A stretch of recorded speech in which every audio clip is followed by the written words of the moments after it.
I thought about start off with something new. I'm gonna always close your eyes and read. Now, I'm going to ask a few questions, and I want you to put a hand up if a question applies to you. Let's begin. Who has social media?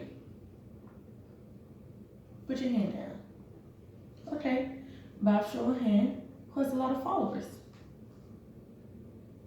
All right. Now keep that hand up if that makes you feel good about yourselves. Perfect. All right. Let's put our hands down. Okay. Now I want everyone to open their eyes and take a look around at the people around them. I'll give you a few seconds to do that.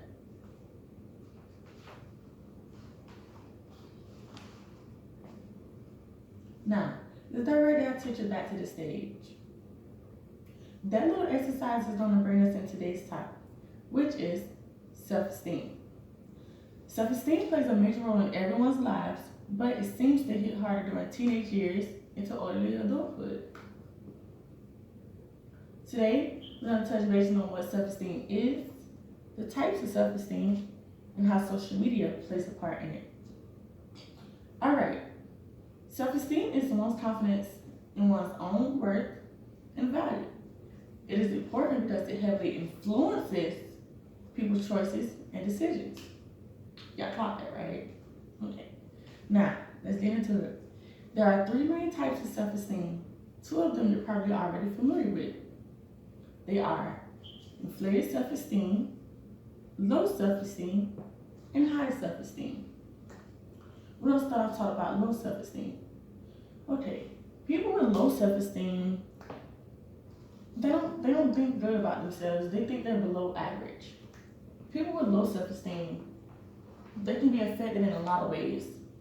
It can cause depression, anxiety, poor relationships, and even addiction.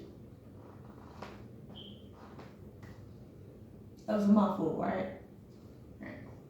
All right, we're going to talk about high self-esteem. People with high self-esteem, they love and accept themselves as they are, flaws and all.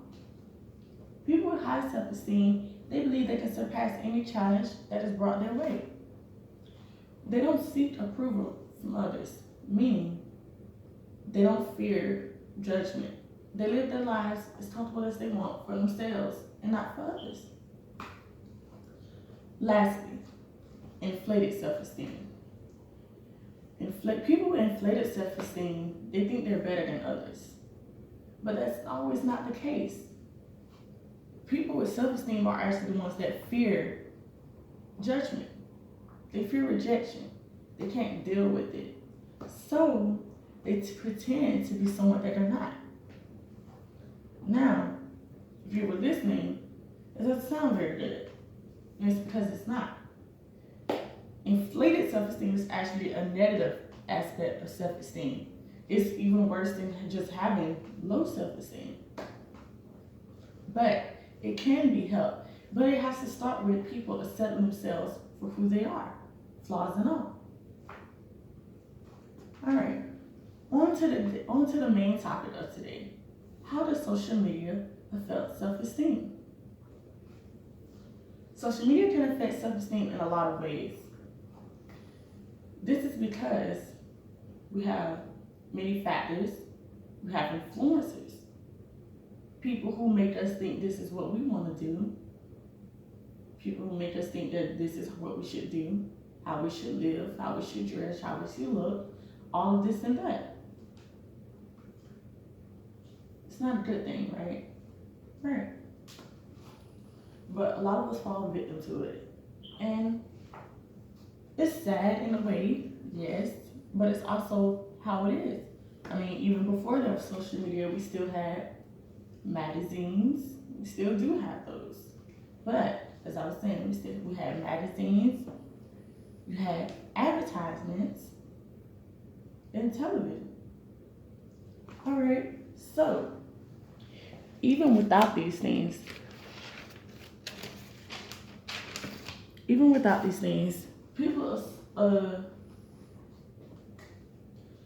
people use social media to get attention from the likes and followers that they have.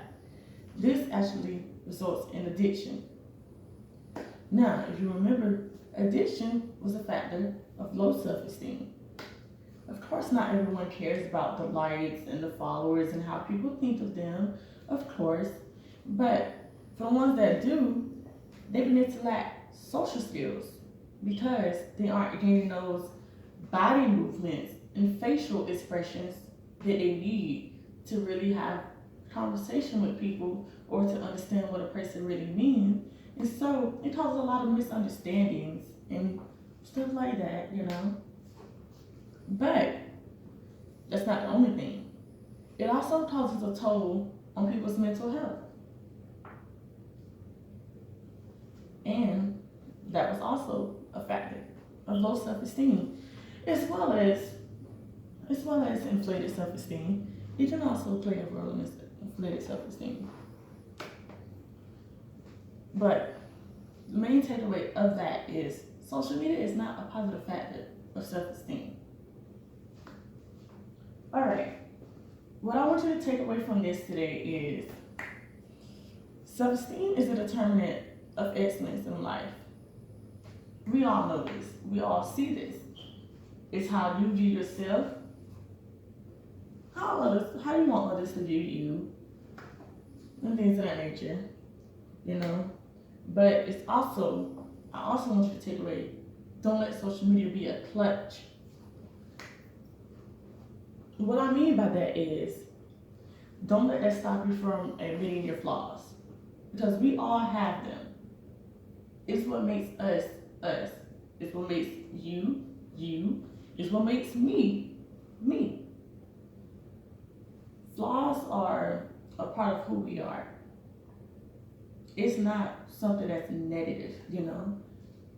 So keep that in mind.